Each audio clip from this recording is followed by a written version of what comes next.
Price கர்த்தருக்கு ஸ்தோத்திரம். உன்னை விட்டு விலகாதவர். ஆமென். கர்த்தர் இந்த வார்த்தை சொல்றாங்க. அவர் என்னைக்கும் உங்களை விட்டு விலக மாட்டார். அநேக மனுஷங்க இந்த வார்த்தையை சொல்லுவாங்க, ஆனா விலகி போயிடுவாங்க. அதுக்கு நானே சாட்சி. என் கூட நிறைய பேர் என் கூட இல்ல.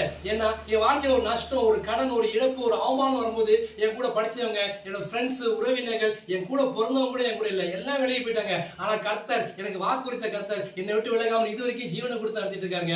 யோசுவா இந்த வார்த்தையை சொன்னாரு, உயிரோடுக்கும் நாளெல்லாம் ஒருவனும் முன்பாக எடுத்து நிற்பதில்லை. நான் மோசையோடு இருந்தது போல உன்னோடு இருப்பேன். நான் விட்டு விலகுவதும் இல்லை, உன்னை கைவிடுவதும் இல்லை சொல்லி தேவன் அப்படியே செஞ்சாங்க.